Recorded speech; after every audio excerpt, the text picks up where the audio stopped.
जो Indian ocean जितने देश हैं उसमें सबसे शक्तिशाली कौन है?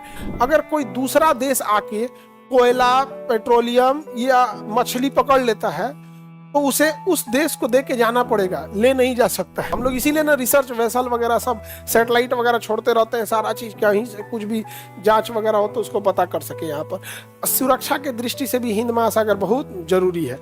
हिंद महासागर क्योंकि हमारी चाइना वगैरह दुनिया का जितना व्यापार होता है, देखो चाइना इधर ही से जाएगा। अब यहाँ पे प्रॉब्लम क्या होता है, ये सोमालिया है, ये सोमालिया डकैतों के लिए प्रसिद्ध है और ये डकैती वाले हैं सब जहाजिए लूट लेते हैं। सब आएगा सब पानी वाले मछली मारने के बहाने चढ़ जाएगा सब जहाज पे। पानी वाली जहाज पे आप हथियार लेके नहीं रह सकते हैं। यहाँ पर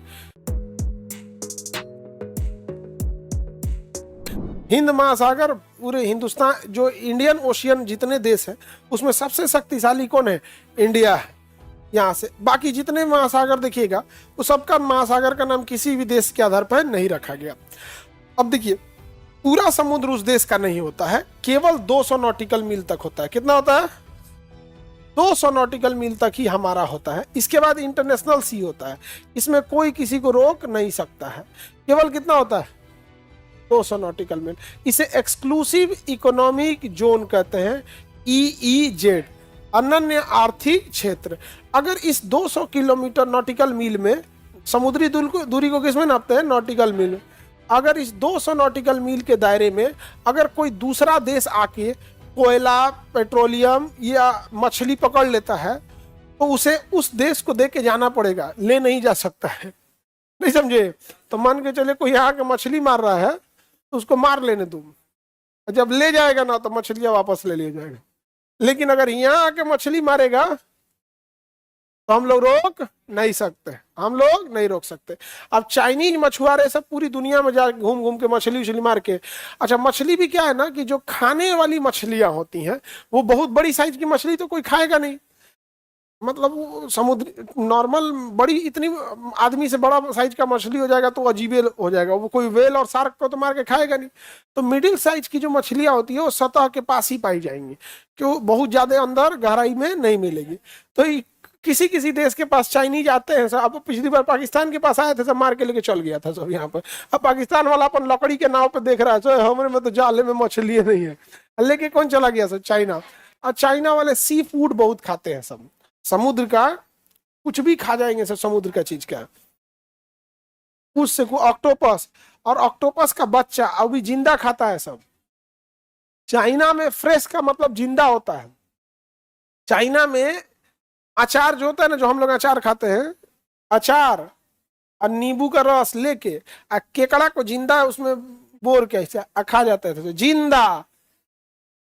दर्दनाक एकदम, उन को देख के डर लगेगा। मतलब हम तो उन को देख के अपन मतलब थोड़ा दूर रह रहे थे कि कहीं बाई दी बकोट लिया ना तो कोनो विचित्र बीमारी हो जाएगा। जिंदा केकड़ा खैले एकदम खूब बढ़िया से। खूब हम लोग कैसे टिकोरा वगैरह गर्मी के दिन में आम खाते रहते हैं, ऐसे खाते रहेंगे, बतियाते रहेंगे, बड़ी खट्टा है वो, वैसे ही केकड़वा ले लेगा खा लेगा। यहाँ पे इतना दर्दनाक होते हैं सब जिसका कोई हद नहीं। ऑक्टोपस जिंदा खाएगा सब। हाँ, अरे उल्टी हो जाएगा, देख लीजिएगा तो वहां पर अजीब टाइप का। आप जिस चीज को खाए नहीं रहेंगे आपका बॉडी भी, आपका ब्रेन भी उसको एक्सेप्ट नहीं करेगा। चूहा का जो 2 दिन का बच्चा रहता है ना, पिंक पिंक कलर का, उसको सॉस में भिगा के जिंदा खाता है सब।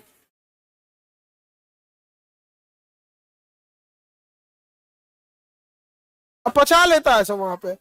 और अपने यहाँ जैसे चलते फिरते में कुछ नहीं हुआ तो एक वो समोसा खरीद लेते हैं।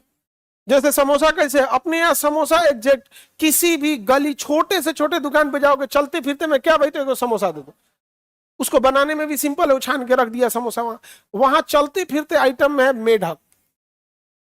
ए भाई एगो मेढक, मतलब उसका अपना चाइनीज भाषा है मेढक। एक फट से मारेगा चम्मच, 1 चम्मच उसके खोपड़ी पे, धड़ाम से उसका ब्रेन हेमरेज होगा, मर जाएगा। गर्दन पे इसे चाकू मारेगा और चमड़ा नोच दिया इसे। उसको काटने में इजी है, चमड़ा फटाक से नोच गया यहाँ पे, पेट फाड़ेगा, सारा सामान बाहर, पंजा फेंक के फ्राई कर दिया। अच्छा वो लोग ना कभी भी कंप्लीट फ्राई करके खाते नहीं है किसी चीज को हम लोग की तरह।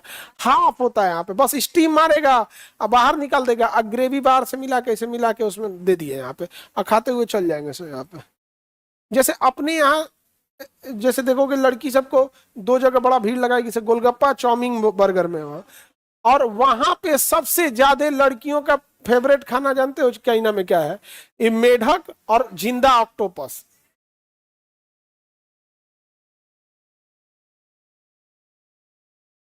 मतलब ना चाइनीज को देख के ना ऑक्टोपस वाली फील आ रही थी यार, ये सबको भागो यहाँ से। अब वहां जाने के चाइना में ना जब तुम ये सब खाना देख लोगे ना, तो दाल चावल देख के स्वर्ग वाली फील आएगी भाई, अपना तो ये जिंदा है। नहीं तो कुछ भी खा जाते हैं यहाँ पे। तो पूरा समुद्र हमारा होता है केवल 200, इसके बाहर अगर जिसको मिल गया, जो पहले मिल गया उसी का हो गया यहाँ पे। इसलिए अच्छा कोई देश छोड़ता थोड़ी है, हम लोग इसीलिए ना रिसर्च वेसल वगैरह सब सैटेलाइट वगैरह छोड़ते रहते हैं, सारा चीज कहीं से कुछ भी जांच वगैरह हो तो उसको पता कर सके यहाँ पर। सुरक्षा के दृष्टि से भी हिंद महासागर बहुत जरूरी है। हिंद महासागर क्योंकि हमारी चाइना वगैरह दुनिया का जितना व्यापार होता है, देखो चाइना इधर ही से जाएगा, सिंगापुर का व्यापार इधर से जाएगा, Myanmar, Thailand, Philippine, Taiwan, south Korea, Japan, ये सारा शिपिंग रूट इधर से जाता है। इसलिए हिंद महासागर पे स्ट्रेटेजिक कंट्रोल बनाना बहुत जरूरी है। अच्छा ये सारा व्यापार इधर यूरोप जाएगा तो इधर ही से जाता है, क्योंकि ये लाल सागर हो गया, ये स्वेज नहर हो गया, इधर ही से यूरोप जाएगा। अब यहाँ पे प्रॉब्लम क्या होता है, ये सोमालिया है, ये सोमालिया डकैतों के लिए प्रसिद्ध है, और ये डकैती वाले हैं सब जहाजिए लूट लेते हैं सब। आएगा सब पानी वाले मछली मारने के बहाने चढ़ जाएगा सब जहाज पे, पानी वाली जहाज पे आप हथियार लेके नहीं रह सकते हैं यहाँ पर, समझ में आ गया कि नहीं आ गया? अब नौसेना आएगी तो छोड़ाएगी, नहीं छोड़ा पाई तो उसी में फिरौती मांगने लगता है, सर किस अकाउंट में इतना पैसा डाल दो यहाँ पर, वो जहाज लूट लेता है सर, वहां पर पैसा अकाउंट में पैसा डलवाएगा सर, फिर छोड़ के चला जाएगा सर यहाँ पे। तो सबसे ज्यादा समुद्री लुटेरे कहाँ पाए जाएंगे? सोमालिया में पाए जाएंगे। समझ में आ गया कि नहीं आ गया? एकमात्र महासागर जिसका नाम किसी देश में है, स्ट्रेटेजिक यानी सैन्य रूप से भी महत्वपूर्ण है जगह ये, यहाँ पर 200 नॉटिकल मील हमारा अन्य आर्थिक क्षेत्र आता है यहाँ पर। और इसका अलावा जोग्राफिकल महत्व अगर देखिएगा तो मानसून जो आता है हम लोग के ऊपर, जो बारिश कराता है मानसून, ये बारिश वाला मानसून भी इधर ही से आता है। अगर हिंद महासागर न रहे तो हमारे लिए मानसून लाएगा कौन? तो हमारे लिए जोग्राफिकल महत्व क्या हो गया? मानसून लेके आ गया। दिक्कत क्या हो गया? इधर सोमालिया के डाकू हो गए सब। स्ट्रेटेजिक महत्व हो गया कि पूरी दुनिया की शिपिंग रूट इधर से ही जाती है यहाँ पर। हम लोग शिपिंग के मामले में बहुत पीछे हैं, हम लोग का कोई बहुत बड़ा शिपिंग कंपनी है ये सब में भी बहुत आगे नहीं है, हम लोग यहाँ पे बहुत पीछे हैं शिपिंग में। एक्सपोर्ट इम्पोर्ट के बिजनेस में तो हम लोग और पीछे हैं, यहाँ से कोई चीज का ज्यादा व्यापार करके ही हम लोग नहीं भेज पाते हैं। अच्छा आप यकीन मानिए अगर हम लोग मेढक खा रहे होते ना, तब तक चाइना से मेढक इंडिया आ चुका होता, लेकिन वहां मेढक खाता है हम लोग नहीं। ठीक है सोच रहे मेढक खाएं सब, तो वहां मेढक की खेती होती है, हाँ तालाब में, ज्यादा गहरा तालाब नहीं बनाते हैं, घुटना इतना गहरा रहता है, उसमें खूब सारा मेढक पाल देते हैं सब वहां पे, उसका उसको तंदुरुस्त हो जाता है एकदम, ले जाके बेच उच के खा जाता है सब वहां पे। इंडिया वाले को भी भेज देना चाहिए, बिना मतलब बरसात में इतना मेढक हल्ला करता है सब यहाँ पे, लेके उन सबको को ले आके कहाँ भेज देना चाहिए? चाइना। जब खा रहा है तो ले जाओ यहाँ पे, बिना मतलब अपने यहाँ साइकिल से कचरा के मरता है सो, नहीं समझ आ गया? मर जाता है उसके बाद आदमी कहता है बेंग मार दिया, कान पकेगा अब। और पता नहीं क्या कहता है, बिया में बारिश होगा कि ऐसे करता है, मेढक मत मारो। हाँ हमारे यहाँ तो कहावत है कि मेढक मारते हो तो गूंगी पत्नी मिलेगी। कहानी बहिरी पत्नी मिलेगी, कान दुखाएगा।